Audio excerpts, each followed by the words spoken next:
Dr. Richard Carrier, how are you? Doing great. Okay. Um, can you tell us a little bit about yourself? Well, I'm a historian and philosopher in the United States with a PhD in ancient philosophy, the history of philosophy. And one of my dissertation subject was ancient science because that was a philosophy subject back then. And I've published on many other subjects. So I do ancient history, I do Christian counter-apologetics, I do also just modern contemporary philosophy of scientific naturalism, how we answer philosophical questions without resorting to the supernatural.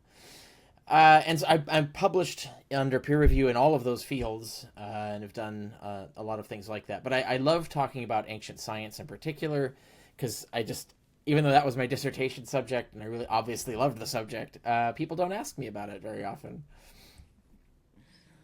Yeah, so most of us find you in podcasts and conversation and debates about religion, especially about Christianity.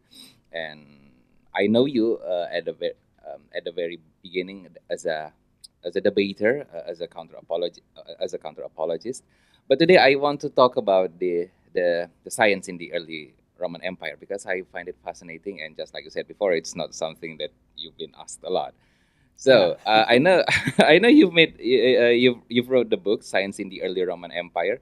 What motivated you to create the book to write the book? Yeah, it's funny because it ties into the other subject. I was studying ancient history for two reasons. One is I really loved the Roman culture, and I loved history as a approach as an academic discipline. But I chose that not just because I loved the field and the subject and so on, but also so that I could be useful to the atheist community worldwide, where I could actually like read the ancient Greek and I can actually put early Christian literature in context and all of that.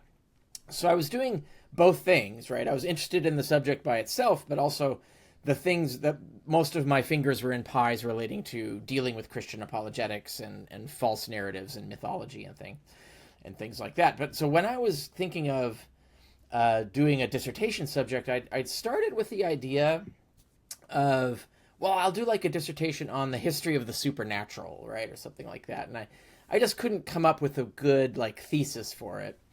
And at the time, this would have been very early 2000s, right?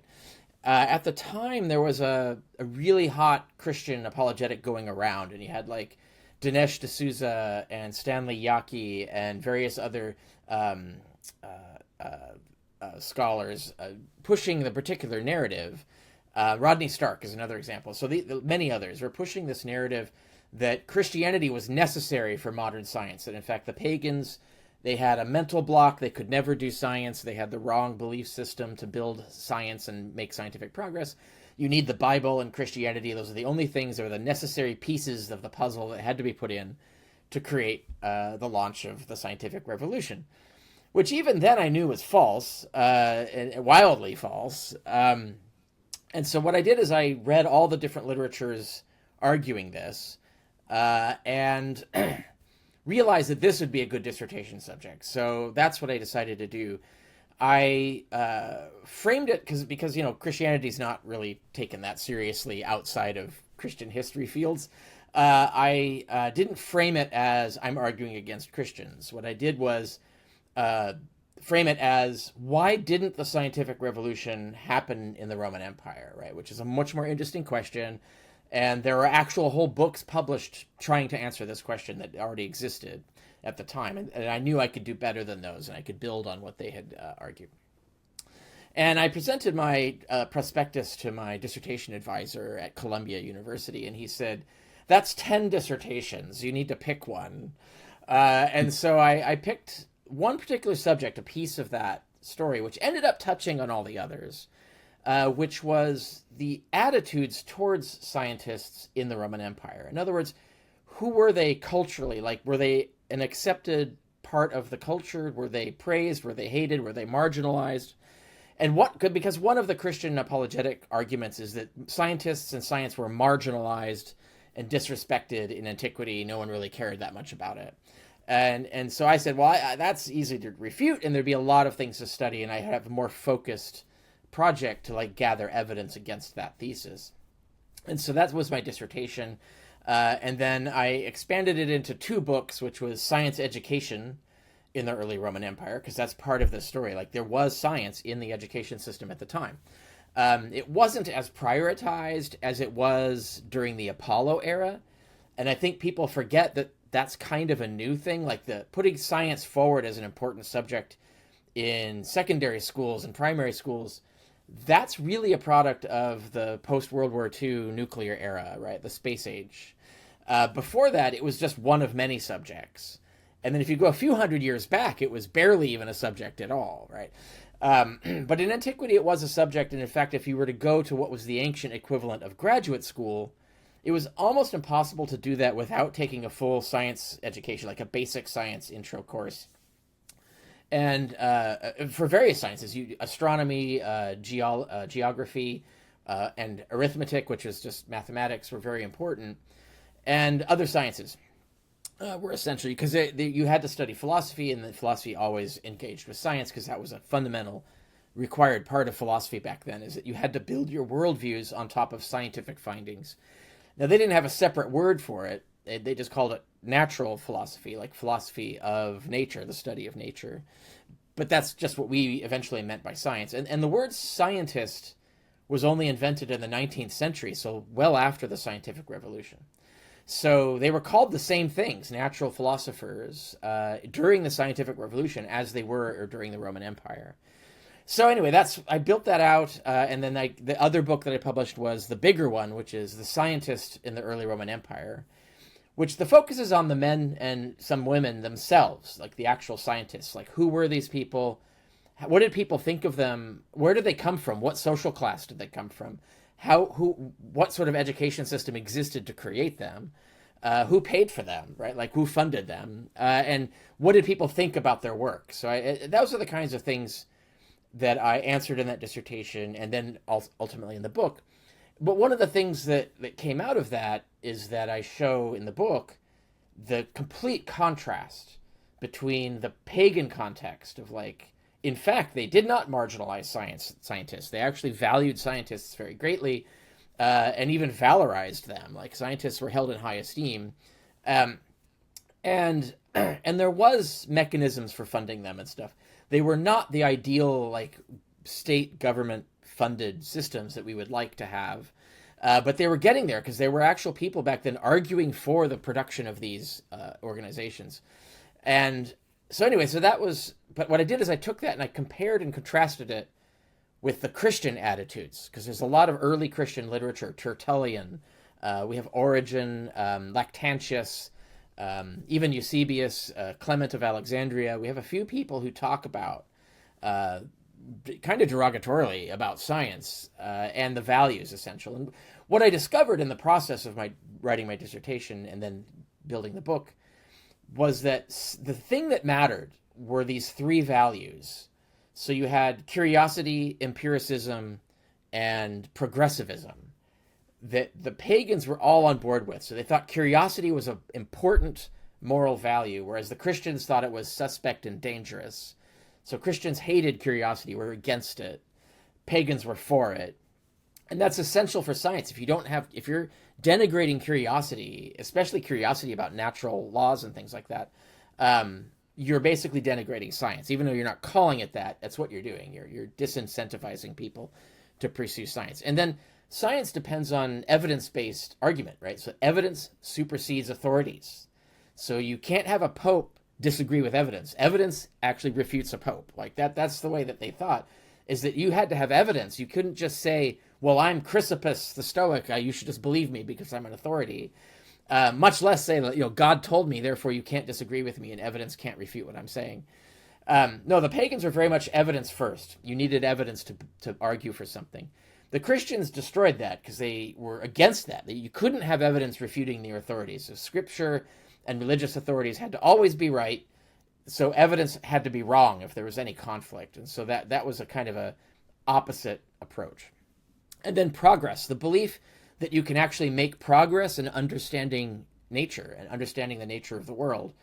The Romans were very enthusiastic and believed in progress, both that it could happen and that it was valuable, worth pursuing. The Christians didn't think it was worth pursuing. They thought it was vain, human, fallible. It was distracting us from attention to God. So the idea that progress was valuable wasn't a Christian thing. That it was even possible was often, like, Christians would denounce even the possibility of making progress in scientific knowledge. And so those three values tell, like, a mirror image between pagans and Christians. And so that was my finding, and that's what the book shows. And there's a lot of counter arguments people could make that I also was fully aware of. And so I show that those counter arguments are false, don't hold up. And anyone who argues to the contrary usually is completely unaware of what was actually going on in the Roman era. Like, the kind of science was very sophisticated. It was much more advanced than Aristotle. In fact, they'd refuted a lot of the things that people complain about Aristotle getting wrong today. They already knew those were wrong. Like, they'd already refuted those things by the time the Romans came along. So there's just so much science going on. It was so much more sophisticated, so much more advanced, and making so much more progress than people are aware of. And then it was all lost in the Middle Ages. People forgot about all of this. And when in the Renaissance, they had to, like, reinvent and rediscover a lot of this stuff, there's a tendency of people to say, oh, look, the Christians discovered all of this stuff. And it's like, no, they're rediscovering it. Like, we knew all that before, but you forgot. And so they had to, like, rebuild science from the ground up. Largely, they had some surviving manuscripts from the pagans that eventually they started paying attention to, but they destroyed most ancient science, most literature. That we've lost it. We only have references to it, descriptions of it. We don't have most of the actual writings themselves. And so that's what led to the book.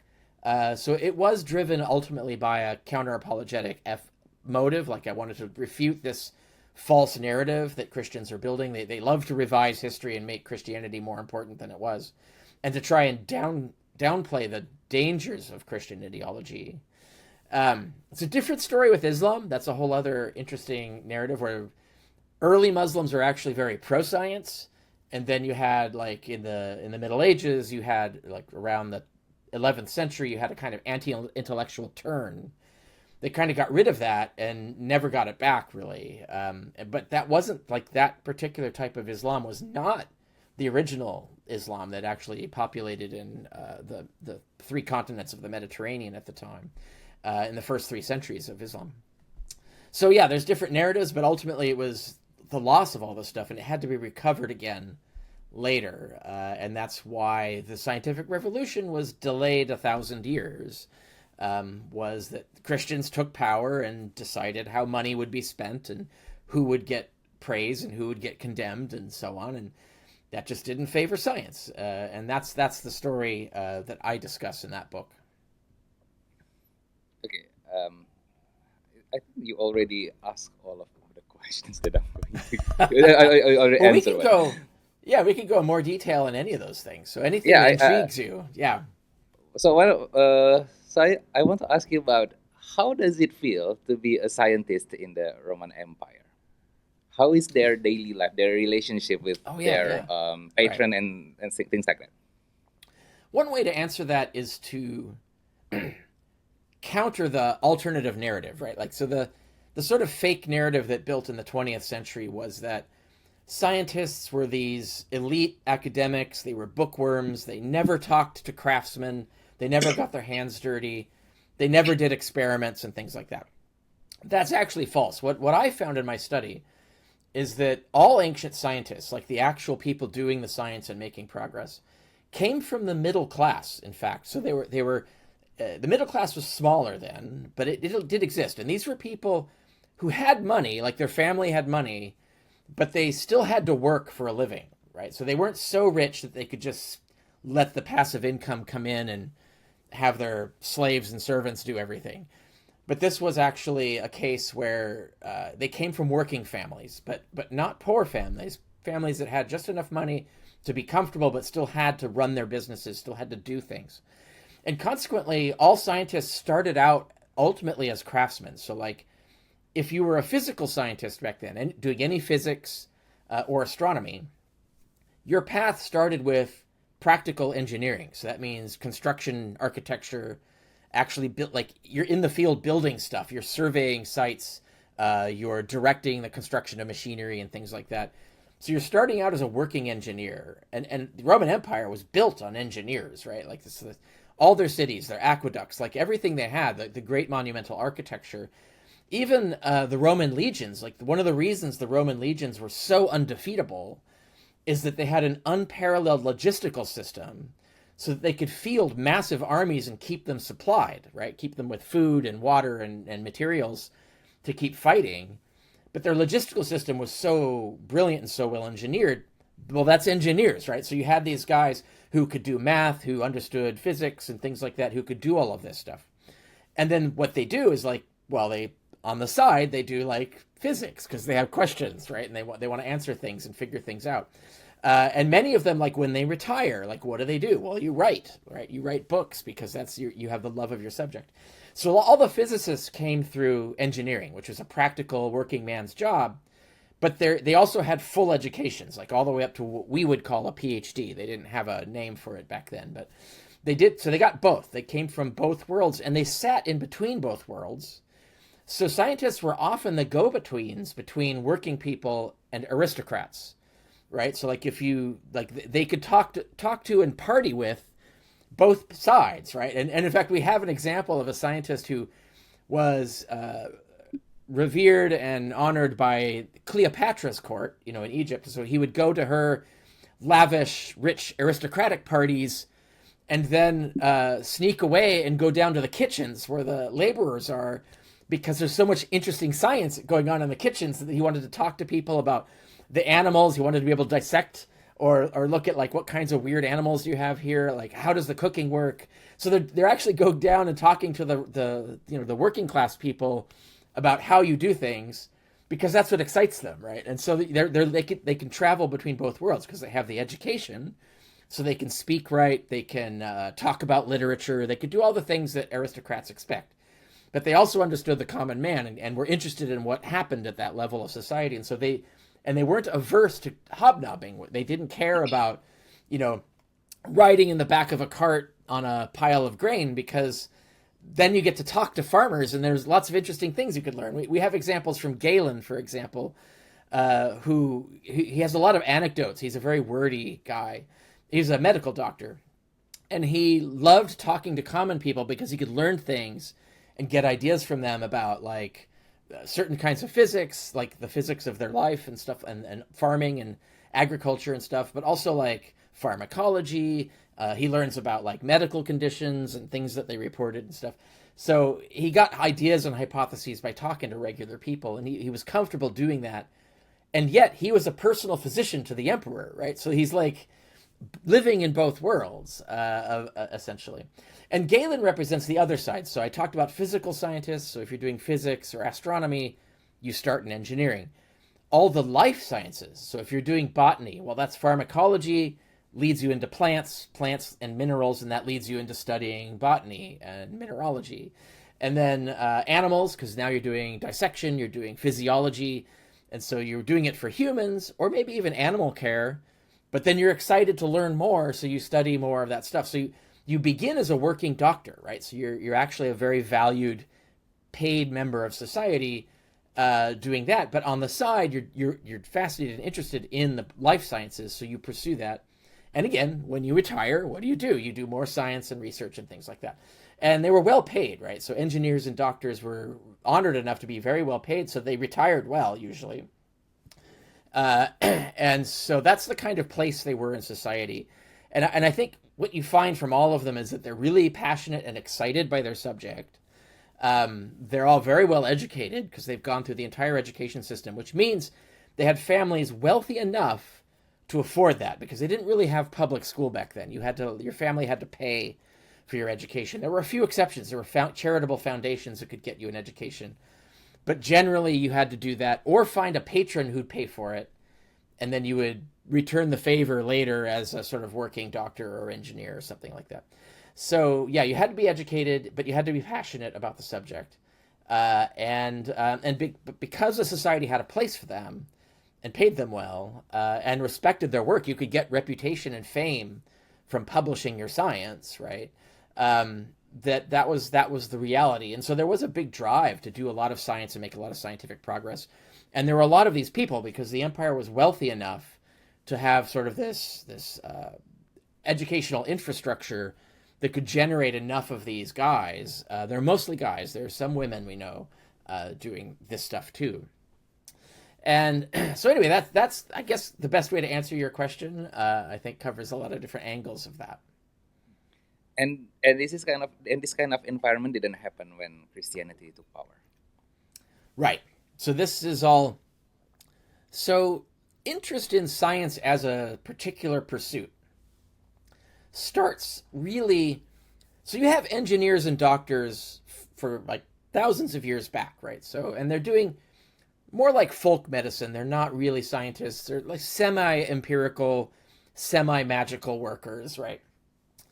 By the time of what's called the pre-Socratics, which is like the couple centuries before Socrates, in Greece, there's a variety of reasons why this might have happened, but for there they started asking questions like, how do we know any of this is true, right? So they started asking about methodology. What's a reliable methodology or an unreliable methodology? And no one had really asked those particular questions before.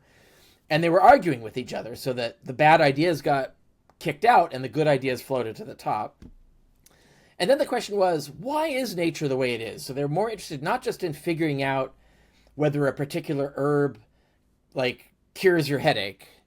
They want to figure out why. Like what is it about what is a headache? What causes a headache, right? Like what is it in this herb that is preventing the headache?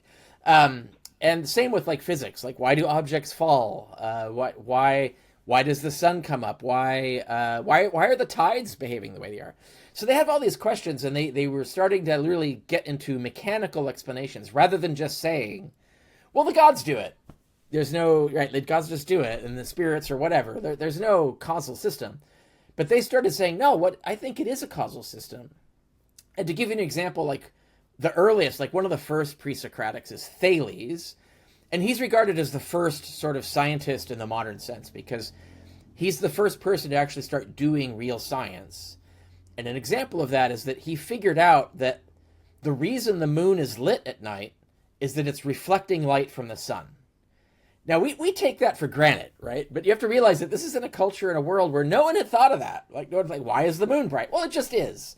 The moon's just bright. Like that's it. Like, but to realize geometrically you could work out the phases of the moon are caused by the position of the moon relative to the sun, that's a genius thing to realize, right? And then he also realized, like, lunar eclipses are when the Earth gets in the way of the sun.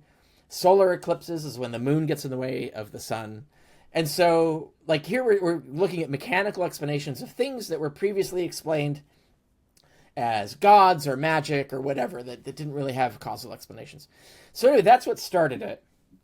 And then by the time we get to Aristotle is the first one to systematize all of this, to start turning it into a system that handles broadly all fields together so that he distinguished botany from zoology, from physics, and so on, in different areas of exploration.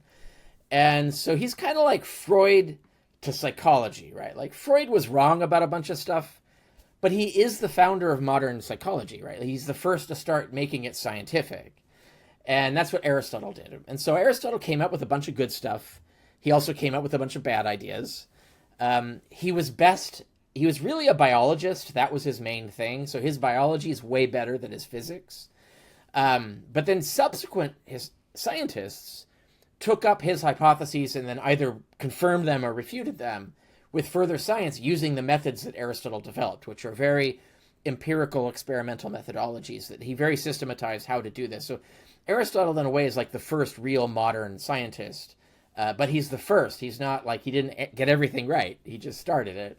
But after him, there's a lot of big progress, like remarkable progress. And I'll give you one example. I should give two, really. Physics and biology, right? We've done both of those. In biology, Aristotle came up with the sort of, we now think, cockamamie theory that the soul and the mind is in the heart, and the brain is just a cooling organ. That there's nothing goes on there other than cooling the body. Well, within 50 years of that, Herophilus and Aristoteles, these other scientists, refuted that. Not only did they refute that, but they took it all the way to not only determining that thought and perception happens in the brain, not the heart. They were distinguishing motor nerves and sensory nerves, tracing them all the way into the brain, and then determining localized functions. So they would take like a live animal and open its skull, keep it alive, and they could cut out pieces of the brain and see what functions stopped. So like, when did the animal become blind? When did it become deaf? And this is, we think is kind of barbaric methodology today, but it was their way of figuring out localization of functions. So not only did they work out that the thought is in the brain, they worked out where in the brain each thing happens. So they were doing advanced mind-brain physicalism already, right, back then. So they'd gone way past Aristotle within just half a century, or a century, or no more than a century after Aristotle. And it kept going, by the way. So like neurophysics kept being developed after that. And then as another example in physics is a lot of people make fun of Aristotle for suggesting that objects fall faster if they're heavier. And we now know that they fall the same rate. Technically, they do fall faster, but not at the way that, not noticeably, like not the way that Aristotle thought. But after him, by the time we get to Strato and Herophilus, they were doing actual like experiments with projectiles. So like Herophilus was working on military technology, the new advanced torsion catapults they had. They were doing actual physics to try and make them more accurate and to trace and explain the behavior of projectiles, right? So they were doing much more advanced physics on gravity, and we've lost all that. All that stuff is gone. But we have hints of it, references to it later. And so they were actually making progress over Aristotle's bad ideas about gravity. Not that Aristotle was all wrong. Like, he was right about acceleration, like gravity accelerates. He was right that it's not a spirit or desire or gods causing it, that it's some sort of physical fact that's causing it. And so that's one example. There are many others. We could go into like Archimedes and buoyancy. And then later when you get to the Roman Empire, we have Ptolemy is doing lens work. Like he's doing refraction with convex and concave lenses. So he's doing like early, what we would call telescopy, developing the idea of how to magnify with lenses. Like he was already doing that back then and coming up with indexes of refraction and trying to come up with scientific theories of why that is. And so anyway, that the progress was going after Aristotle, as a lot was developed after him. In fact, most ancient science happened after Aristotle. And so yeah, so that's an example of the kinds of things that people forget or don't know about, because mostly they're just told about Aristotle as if everything stopped with him, and that isn't what happened at all.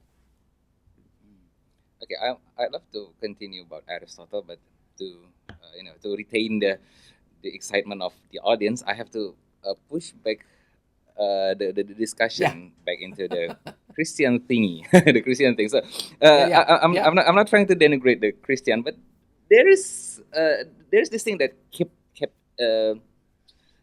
kept appearing in my mind about why did the Christian attitude towards science the way they did. I mean, both of the Christians and the pagans, I suspect, were very superstitious, right? Both of them, yeah, of course, ancient people, they're superstitious. But why do the Christians the way they did, and while the pagan was not?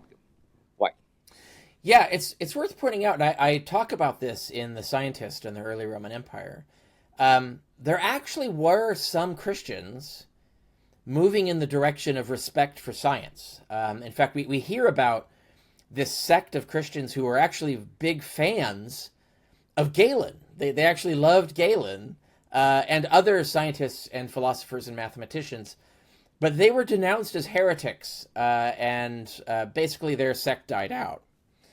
And so the question isn't so much, why did Christianity reject science? Because Christianity could totally have gone in either direction, and we see examples of Christians who were going in a more scientific direction. The question is, why did the more scientific-minded Christians, why did they get washed out? And the more superstitious anti-scientific Christians, why did they dominate? And you could make the same question, you could ask the same question of Islam too. Like, why did the anti-intellectualism dominate when before there was a very pro-intellectualist, pro-science Islam? And the causes are, obviously they can't root it entirely in the religion, because obviously there were pro-science Muslims and pro-science Christians. So clearly there was a way to make them compatible. And so the dynamics of what makes those versions of religion less successful is really the question. And so you get this, the more reactionary, anti-intellectual. And the answer, I think, is that the oppressive anti-intellectual model is more successful because it eliminates its competition, right? Whereas like the pro-science Christians did not try to do anything to get rid of the anti-science Christians. They were like, let live and let live. But once you have like people with a lot of money and access to power denouncing the other side, though the denouncers are going to win. So the ones who like create the sort of reactionary fascist idea have an advantage. So if you let them have more money, if you let them have more power, they dominate and take over. And then that reciprocates. They get more and more power and more money. And so there's this tendency towards religions to sort of basically float towards reactionary, authoritarian views of things. And of course, authoritarianism, if you want to control your church and you want to control the people who are in the church, you don't want free thinking. What do you oppose? You can't have curiosity. That's bad because that leads to people questioning your authority. You can't have empiricism because you can't have evidence trumping your authorities. And then the idea of anti-progress is also because if you allow there to be progress, that immediately creates the question of, well, how do we make progress? And that gets you back to curiosity and empiricism. So progress has to be denounced. You can't, the Bible has to already be perfect, or the Quran has to already be perfect. Because if it's not, if there's progress you can make, well, now you're admitting that it's not enough. The scriptures aren't enough. And you have to do something else. And then it's a competition between what thing works. Well, now we're being empirical. Now we're being curious. And so like progressivism becomes a threat to anti-curiosity and anti-empiricism. And so I think all of that happens. And we see this as a parallel story happening in Christianity. In my most recent book, which is The Obsolete Paradigm of a Historical Jesus, I document something that I had not realized before, but a lot of the field in ancient Christian studies in the last 10 years has realized that we've mistaken, there was this whole other wing of Christianity, and we were wrong about what they were teaching. And a lot of scholars are now realizing that we were wrong about that and what we should be talking about. But the upshot for this conversation is that this was launched by a dispute between two different Christian factions. The ones who thought that the revelations of Christ were ongoing. So anyone could claim a revelation and change doctrine. So you could say, well, Jesus told me yesterday that you're wrong about women being subordinate to men, right? Like things like that. And then you had the other faction who wanted to shut that down. You can't have newbies, new people coming in from below, taking over and creating authority. You need to hold on to your authority, so you have to denounce and close all of that so that there's no new revelations. What we've inherited from the apostles, the only true original revelators, that's the only thing that's true. So you have to clamp down on people who are claiming that they can still get messages from God and still change things. So you have to stop that. And that tends towards authoritarianism, because now you have to shut down people who are questioning your authority, and you have to basically create a sort of frozen system where, like, no, what came before cannot be changed. It has to be perfect. If you're challenging that, you're a heretic, you're bad. And so that really comes down to, like, the fundamentals of what you're supposed to believe as a Christian and who controls the church. And I think the side effect of that is that the authoritarians also have to get rid of science, because that's the same kind of mindset that is also driving and inspiring and supporting these newbies who are claiming that there's new revelation or new interpretations of scripture and so on. So to shut down progress in the religion itself, you have to shut down progressivism, and that means all of it, and not just the religious stuff, but the stuff outside it. And so that's, I think, the reason that happens, and it tends to happen. We have a similar story in China. It's a little more complicated, but where there was a rise of anti-intellectualism that kind of shut down the sort of progressive thought of the Han Dynasty, where you had a lot of really interesting intellectual work happening. And then after that, it's mostly woo and government supporting stuff. So the Chinese Middle Ages had its own sort of anti-intellectual move. It had different causes. It looked different. It wasn't really identical, but there's a similar tendency towards this authoritarianism that then has to crush free thought. And you can't have science without free thought. So it's more like it's not necessarily about the inherent teaching of the religion, but more about the way to for them to gain power. Can That's you say right. it like that? Yeah, absolutely. And in fact, you can look at like Christianity. You compare the authentic letters of Paul, right? So, like, I don't know if a lot of people realize half the letters of Paul in the Christian Bible are fake. They were forged. But you compare the authentic letters of Paul with the forged letters and what Christianity looked like in the second century versus the early first century. And I'll just pick one metric. There are many others of these measures that we could look at, but one of those metrics is the egalitarianism of Paul.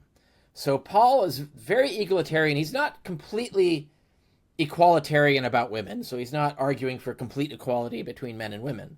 But he was very open to women being apostles, to women speaking out, women being prophets, women having authority in the church. He was open to that. And so he was much more progressive about this. He was also more communistic. He was more about like, well, we shouldn't have rich people. They should give all their money to the church and share it with everybody, right? Like, so it's very communistic. It's very egalitarian. By the time you get to second century, you have people like Tertullian are absolutely denouncing all of this. So we know women have to be subordinate to men. And then you have like First Timothy, one of the forged letters, says that no, women cannot teach. They cannot have authority. They must be subservient. They can only be saved by having kids and being in the kitchen, right? That's basically what they're saying. And Tertullian's all for that. And same with the communism. Like they're starting to come up with arguments for why rich people can still exist and keep their money and don't have to share it. Suffering of the poor is noble, right? So like you don't want money, you should just suffer because then God will care more about you in the afterlife, right? Like it's this sort of artificial construction justifying the same income disparities and the same like support of poverty and things like that. Whereas Paul was much more wanting to destroy that, to eliminate poverty, to eliminate wealth by having everybody shares and then everything's fine, right? Like what's the problem? And we see that in the book of Acts where it says like each gave according to his means and received according to his need, which is literally the Marxist manifesto, right? That's in the book of Acts. And they idolize that, and that's in their Bible. But by the time of the late second century, they were just forgetting those verses or reinterpreting those verses, like making those arguments go away. And part of the support for that were the like later passages, the forgeries. Also, they would use things like Paul argues that we should obey the authorities, right? So Romans 13, he talks about obedience to authority. His perspective is to just not make trouble. And but of course that gets turned into, well, of course you should support the social hierarchy and the wealth and the wealth hierarchy and all that because look, Paul said you should respect authorities and the authorities say. That's not what Paul meant, but it's what they interpreted it to mean. So you see the same trend where Christianity started a much more egalitarian, communitarian, more pacifistic, kind of more liberal religion, but it gets corrupted as more people come in. There's more money, there's more power, there's more influence, and so now it gets captured by the elite. Now they're controlling it, and they're like dictating what the rules should be, and they completely flip everything, and it becomes the same sort of authoritarian institution that the Christians originally were created to fight against. Like they were a bit rebelling against exactly this happening in Judaism, because it started as a Jewish sect opposing the exact same elitism and hierarchy and everything that happened to Judaism. But then, of course, it takes 100 years and it's just become the same thing that it existed to oppose originally. And there are anthropologists who show that this is actually a typical trend in religions. They usually start more communistic, more hopeful, more progressive, more egalitarian. But by the time you get institutions involved, well, now there's money, now there's influence, and that means power. People take it over, and then they retool it to be a vehicle of power. And it just becomes the opposite of everything that it was fighting against originally. And you can see many other religions that this has happened to. Okay, let's get back to Aristotle. So, Yeah. At least in Indonesia, we are taught that the three greatest ancient Greek philosophers was Socrates, we call it Socrates, Plato, and Aristoteles. Yeah. We always see Which is Aristotle that. as So Socrates is the actual pronunciation of his name. So you're Socrates. closer. Yeah.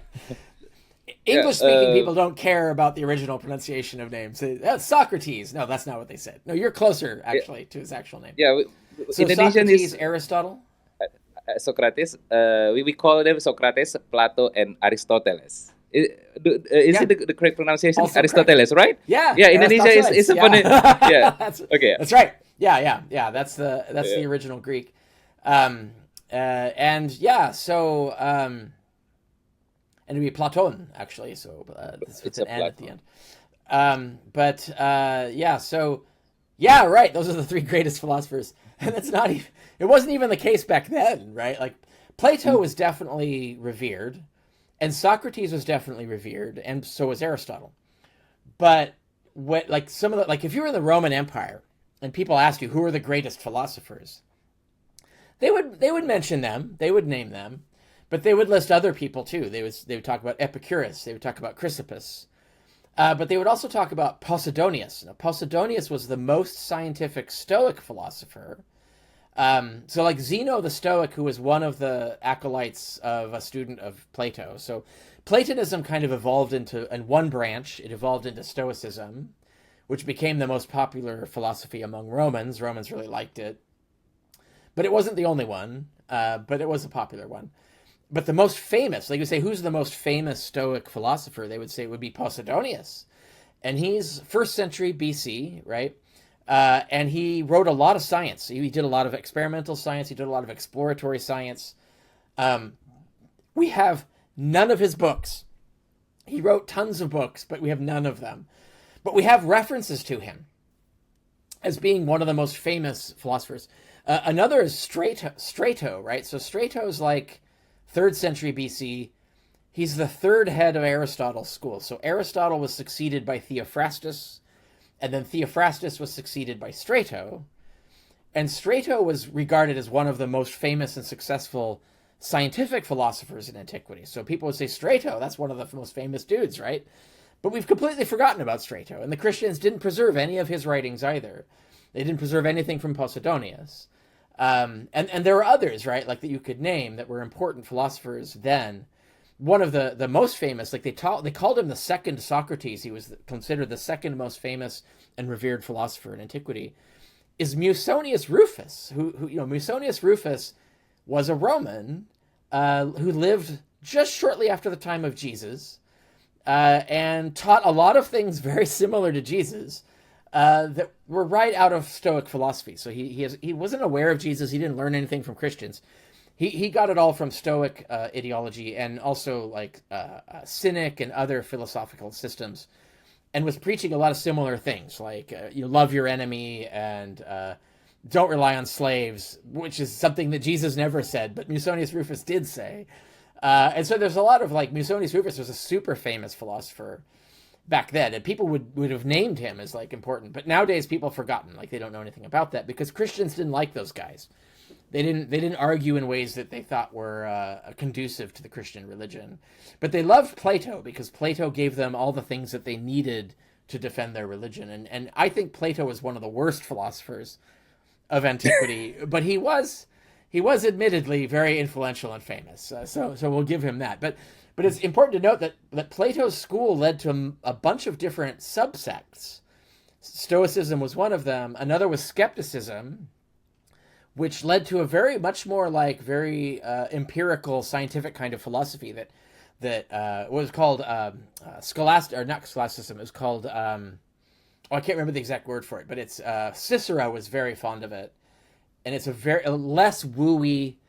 Mm-hmm. What in America we call woo, like sort of less supernaturally and more like physicalist, more scientific and empirical view. And so we see that in Cicero. We see it later in Sextus Empiricus, who we actually have a lot of the writings from.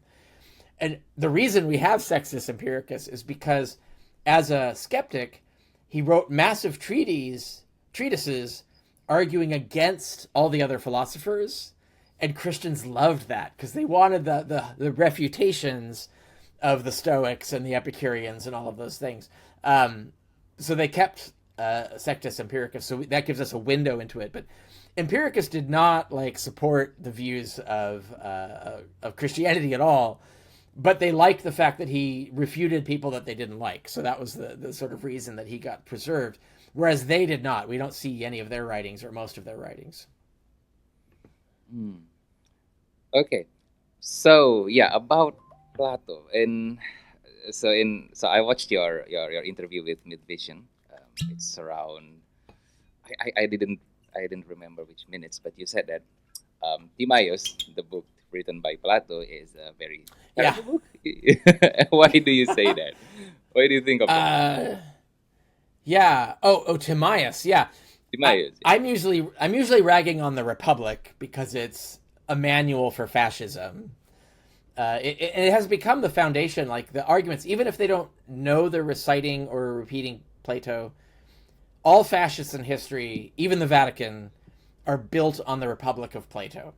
So that's one reason why I hate Plato. But the Timaeus, yes, that the Timaeus is the only treatise that Plato wrote that could even remotely be described as scientific, right? And it's not, right? Like, it's absolutely not scientific. It's just Plato.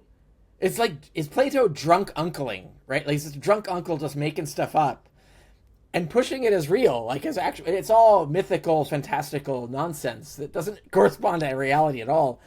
Even the science of his own day, like there were scientists when Plato was alive who would have been rolling their eyes at what he was claiming in the Timaeus, but it was very popular with a certain segment of people because that mythology he created supported a lot of ways they wanted to believe or things they wanted to support. And so that was why it was popular. But there were a lot of dissenters. Like a lot of Plato students said, fuck this, we're not doing that. And Aristotle's the most famous of them, right? And Socrates, Plato is just one of Socrates' disciples. I think I should have pointed out, like, Stoicism descended from Socrates, not from Platonism. But Sectus Empiricus, Cicero, and that the sort of skeptical version of Platonism did descend from Plato. But there was this other wing of Platonism that was super popular, which is very mystical, very unempirical, very like cerebral, like perfect for gurus, right? Like gurus who Mm. want to talk about like the perfect way that the mind merges with the cosmos and all. Like it's very that. And so people found that very popular at the time. But there were also people who really hated that and went the other direction. And those are the ones who did more science. Like there's really no Platonist science. There are people who were influenced by Platonism but were not themselves Platonists. Galen, for example. Galen's science is much more Aristotelian than Platonic, but he was influenced somewhat by Plato. But not most of what Galen does is Aristotelian and not Platonic. So Plato, that school, the mystical woo version of Plato, who took Plato literally, they never produced any significant scientists in the ancient world. So that's kind of a dead end philosophy for science. And so to talk about science, you got to go to the other philosophies, Aristotelianism, Stoicism, to an extent Epicureanism, although it was actually less scientific than a lot of people think at the time. The leading ones were Aristotelianism and Stoicism for scientists. That's where most scientists came from. Although they merged, scientists were eclectics. They merged philosophies. They were rarely devoted to a single philosophy. They took the good stuff out from every philosophy and abandoned the bad stuff. Very much like scientists, right? So most scientists were what we call eclectics. They mixed stuff together. Galen is an example. Heron of Alexandria is an example. Ptolemy even is an example of sort of mixing philosophies together to build something more empirical and that fit evidence better. And so that's how science worked at the time. Is it fair if I say that the Aristotelian tradition of doing things is more empirical? Yes, more empirical than Plato, for sure. Yeah. There were, I would have to say, like Plato started the idea of empirical reasoning. Even when he was wrong, he always sort of pointed out that like evidence decides. So like you can refute me, like you can research this, you could refute me with evidence if you just follow my method. So even though he got the wrong answers sometimes, he advertised how to refute him, right? Like, is with evidence. So it's very scientific minded. I feel like subsequent philosophers who really did a lot of science became more scientific than Aristotle. But Aristotle created the model that everybody was perfecting. I think that the philosophers after Aristotle were more scientific, but Aristotle's the first scientific philosopher, like what I would call a truly scientific philosopher. And he kind of created that model, really. And it's really, everybody else was just perfecting it after that. What I would like to see, like, I would like to see the literature, if we had it, I would love to have Strato, I would love to have Posidonius, I would love to have Herophilus, these sort of lost philosophers that we have. They wrote a lot of great science that we don't get to see. I think if we had that, we could say, look how, like, this is science. Like, these guys are doing real science. But there were a lot others. Like, I could go to, like, Dioscorides. We have his botany. But we know of other people doing, like, controlled experiments. So there was this one medical scientist, this biologist, who was doing controlled experiments with dogs with what's called hellebore.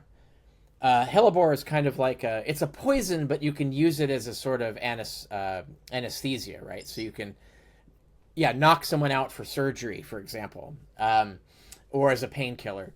And so what he did is he took dogs of different weight and did different doses of hellebore to determine how much, like, basically dose to mass. So, like, how heavy is your patient? This is the dose that would cause this effect. And so he did basically controlling variables and doing, like, experiments to figure out, to create a dosing chart, essentially, is how much of this drug is poisonous, how much will knock someone out safely, how much won't knock them out but will, like, dull pain, and but by using animal experimentation to do this. But it shows, like, the sort of experimental mindset and the sort of mathematics, even in medicine, and sort of scientific ideas that we take for granted today as things we just do all the time. For dosing studies, that's just what we do. We do more, like, humane, more reliable methods of doing it, but it's still that he started that concept, and that's in the 1st century AD, I think, is when he did that. So that's an example of Roman science showing its colors as to how it, like, thought and how they wanted to solve problems, that they wanted to solve these problems, that they not only cared to figure out the answer, but they came up with, like, reliable empirical methodologies to get the answer. And so that's an example of, I think, kind of like a lot of the science that got lost and forgotten, and even today people are not taught, so they don't know that those things happened. Okay, so the last two questions is actually I asked you because I want some kind of validation, because because in Indonesia especially, I call myself something like a fanboy of Aristotle, and I really don't like Aristoteles. Yeah. Sorry, we Indonesian phonetics. Yeah. Okay, I'm a fanboy of Aristoteles. It's totally fine. Totally fine to say Aristotle. That's how all the English-speaking imperialists speak it. So it's totally legit. Okay, so I think I'm going to call him Aristoteles from now. It's because it sounds Sure. cooler in my head. Okay, Yeah. so in Indonesia, when we know all of these philosophers, and we like, it's not somehow, we like Plato even more than Aristoteles. And when I say that I'm a Aristoteles fanboy because I kind of like his empirical approach towards knowledge, people kind of, treat me like I'm some kind of, it's not phony, it's more like I can, it's so the attitude goes around like this. So you don't, so everything has to be proven by science, so everything has to be empirical in order to become a valid knowledge. Those kind of questions always going around, and I don't know, at first I thought maybe they are right, maybe there's something somewhere outside of things that can be verified empirically, or maybe that's just, or maybe because I don't know a lot of things about something that outside of this world, or like that. But then I start to think that maybe those kind of rebuttal, those kind of yeah, those kind of rebuttal coming from them, not motivated by knowledge outside in a Platonic sense. Maybe it was driven more because of the kind of Platonic thinking. It kind of validate their Yeah. religious beliefs. Um, Yeah. I, Hmm. I don't know if it's true in the West, that they favor Plato more because of those kind of thinking, at least that's popular there, Well, kind of so validate. in the West, yeah. I don't know. I don't know the trajectory for Islamic thinking up to today, so I can't answer that question. But I do know, like within Christianity, so the Christian West, and especially because I deal with a lot of pseudo intellectuals who are super popular Christian intellectuals today. Um, they rely like the big thing is they rely really on the scholastics. So we're talking about the like Thomas Aquinas, for example, is kind of like the model. That's their model. And Thomas Aquinas claimed to be an Aristotelian, although Mm, Aristotle would have like failed him from his school because like you're doing it all wrong.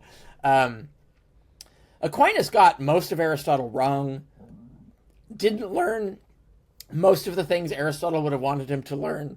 But the thing is that Christians today in the West think that they understand Aristotle because they think that Thomas Aquinas is an Aristotelian because he claimed to be, and used a lot of Aristotle to get his results.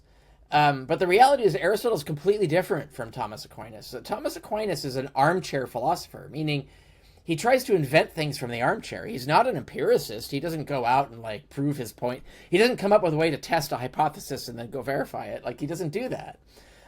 Whereas Aristotle said you need to do that. When Aristotle wrote what was later called the Metaphysics, which means after physics, which is most of what Aquinas used, right? So like Aristotle did all this other stuff, which was really his like appendix. It was like, well, here's all my speculation of stuff I can't test right now, right? And so he does all of this stuff, and Aquinas takes that as gospel, like that's the greatest stuff. He doesn't go to like the biology, like Aristotle's biology, where he's talking about experimenting and testing and dissecting and learning things. He doesn't do that. Like, he goes to the metaphysics, right? So that's Aristotle said, no, no, no. The whole point of the metaphysics is that when you can fold it into physics, when you can figure out a way to test this stuff, it comes out of the metaphysics and becomes physics and becomes even more certain. And that's what Aquinas never learned, and he doesn't do any of that. And so the Christians, by revering Aquinas, think that they are Aristotelians, but really they're acting more like Platonists, because that was Plato's idea, that you could just sit in the armchair and think your way to answers of everything, right? Like it's all just dialectic, it's all just reasoning. You don't need to go test anything. That's why you look at Timaeus, like there's nothing empirical in there. There's no like, here's how we know this is true. No, he just says this. I'm just going to reason it out, and that's how it is, right? Like there's no like evidence related. There's no like testing. There's nothing scientific about it. So functionally, modern Western Christians act like Platonists, but they think they're acting like Aristotelians because they don't understand Aristotle. They never actually read Aristotle, especially his most empirical works, like his biology is like some of the most important examples of this. And even like the physics, though, like he gives you his reasons for coming to the conclusions, and he makes clear that like if I'm wrong, then like I'm wrong, right? Like the idea is like you can't just take him as gospel, right? Like it's not like he mm, they mistake Aristotle as arguing from the armchair, but really Aristotle's arguing empirically. It's just sometimes his empirical evidence is poor or not yet really fully explored. But he advances the idea of empiricism so that if you actually apply his own principles, his own methods, you can correct his errors. And he would have completely endorsed that. He said, you got it. You figured it out. And that's exactly what happened, right? The subsequent Aristotelians, you have Strato, a classic example, Herophilus, another classical example. So that's what happened, right? Like that's the real Aristotelianism.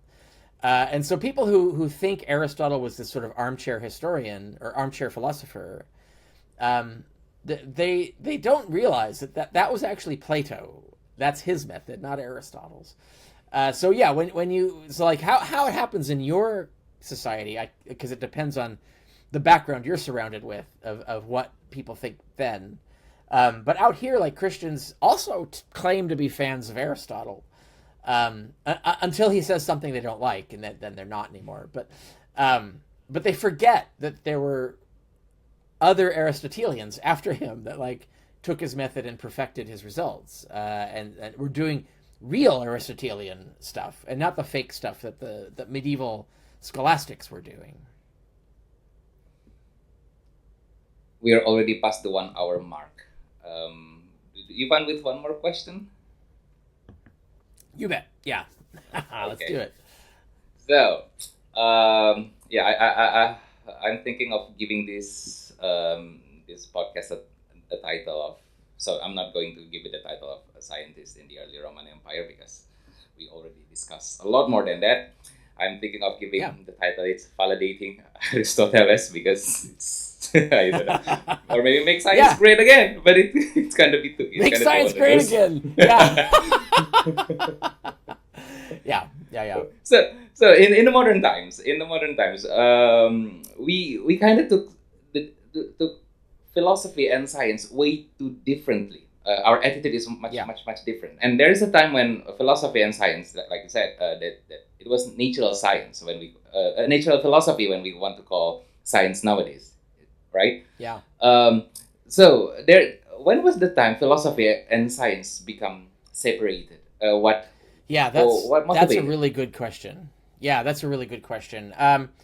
I actually have an article or chapter on that exact question coming out possibly later this year or early next year. It'll be in a new anthology I'm publishing on philosophy that will accompany my new edition of Sense and Goodness Without God, which was my original philosophical worldview book. I've got a new version of that that's going to come out like either by the end of this year or early next year. And based on the slow pace of publishing, it'll probably be early next year. But the story is slow. It's not like a sudden break, right? So what happens is in the scientific revolution, you get this concept develops of what's called experimental philosophy. So it's still philosophy, but it's conceived as a new kind of philosophy. It's really like the same philosophy as Aristotle and the Stoics and the Epicureans and stuff, but it's emphasizing the experimental part of it. Like that's we got to put that above everything else, and that was the kind of the unique thing that they did was we're going to prioritize the methodologies that work and deprioritize the methodologies that don't. So in a sense, for example, like ethics and politics and these other branches of philosophy got kind of left on the wayside as like not experimental philosophy. And so that you start to get the sense of a difference between experimental philosophy and quote unquote all other philosophy. But it was still philosophy, and that was still the case all the way up to Darwin at least, because when Darwin published, it's worth pointing out, like he was called a philosopher of biology. His theory was called the philosophy of evolution. He published in philosophy journals, like Evolution Science was published. They didn't have science journals, they were philosophy journals. And the name scientist only was invented like in the 1830s. And like the idea of a difference between a scientist and a philosopher didn't exist yet, right? Like it was starting to form, but it wasn't a thing yet. And so the real demarcation happens in the early 20th century, somewhere around the turn of the century, between the 19th and 20th century, where there starts to be this idea that science is this empirical stuff and philosophy is all that stupid woo stuff that doesn't have any evidence. And so that break happened. And then you get what's called analytical philosophy. So you had the logical positivists dominated the early 20th century, and that evolved into sort of like the dissolution of the chaos of philosophy after that. But logical positivism was the last real school of philosophy. Like there's not really been a systematic philosophy since. There's no philosophy that answers all the questions and has a complete coherent worldview. That's not a thing philosophers are doing anymore. They should be doing that, but they aren't doing it anymore. But the analytical philosophy was the last attempt at that. But what they tried to do, which is really kind of suicidal to philosophy, was to say that philosophy is just is just about semantics. It's just about the logical relation of ideas. As soon as you're talking about evidence, well, that's science. So everything is science that's based on evidence. Everything else is just analysis of concepts. And that's just not the reality of what philosophy was even then, much less after. But that led to this sort of final idea that philosophy is its own thing and science is its own thing. And you had a parting of ways, essentially. But that resulted in... Oh, and then the final worst part is that the entire scheme that the positivists were trying to push got rejected. So what happened is that they bought the separation of science and philosophy that the positivists were arguing for, but abandoned all the justifications for that division and went back to using philosophy to argue factual claims like God exists and stuff like that. Or to arguing for particular ethical theories, or arguing for all kinds of factual claims about the world that like went beyond what science had yet determined.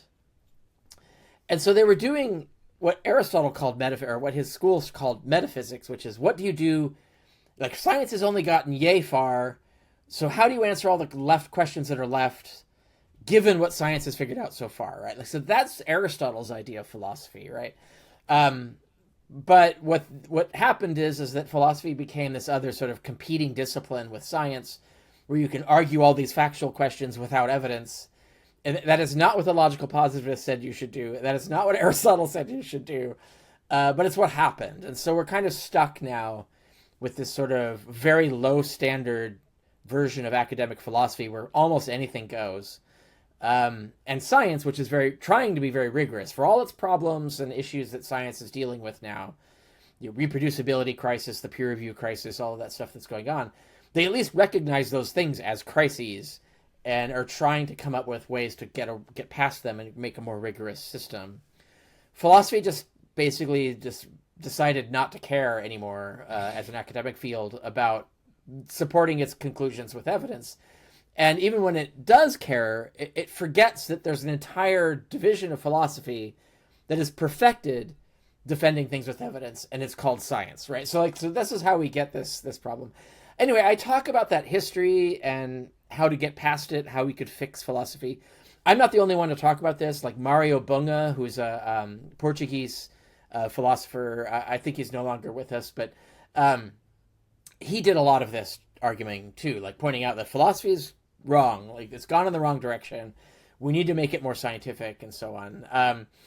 And I talk about him and what he said and various other philosophers too about how we need to reform academic philosophy. It should not be so cleanly divided from science. It really, like, science is just philosophy with better data, which means that philosophy is just science with worse data. And I think that has to be acknowledged. Like, philosophers have to admit that you can't compete with science. Science is when you have the evidence that's better than what you got, right? And if they got evidence better than what you don't got nothing. And so really the objective of every philosopher should be to come up with a way to convert what they're arguing into a scientific study, right? To turn it into science, to hand it over to science. That's what philosophers should be doing, rather than trying to compete with science to like answer questions and come up with factual answers that science doesn't support yet. But science does support a lot of philosophical conclusions that are not themselves scientific conclusions. It's just they're like less probable. They have a lower bar, really, evidentially, than the scientific stuff. So anyway, that's my take on it, and I will have a whole chapter on that that's coming out. Like I said, probably early next year would be my best guess, and that will be. I talk about this in my update on my blog. I have a blog post about the hardback. I just came out with a hardcover version of Hitler, Homer, Bible, Christ, which is my anthology of all my peer-reviewed history papers and magazine articles and things. And I'm coming out with the philosophy version, all my peer-reviewed articles in philosophy, plus 2 extra chapters. And so I talk about that in that article, this coming anthology, which is going to be From Ontology to Morality, which will be like all my philosophical papers. And it'll be in that book. So if people want to keep an eye on my blog, you can subscribe to my blog. You can subscribe to my social media. I'm on Blue Sky and Facebook. No longer on Twitter. So if anybody claims to be me on Twitter, it's not me. But yeah, so if people want to follow that, they'll see these drop soon, and it'll answer that question with citations and examples and scholars and things like that. Yeah. So all the links to your social is in the description below. Awesome. Yeah. Cool. Okay. So my fellow philosopher and his friend will be will hate this podcast. Yeah. Right. Okay. That's all. Thanks a lot, Dr. Richard Carrier. You bet. Yeah. Yeah.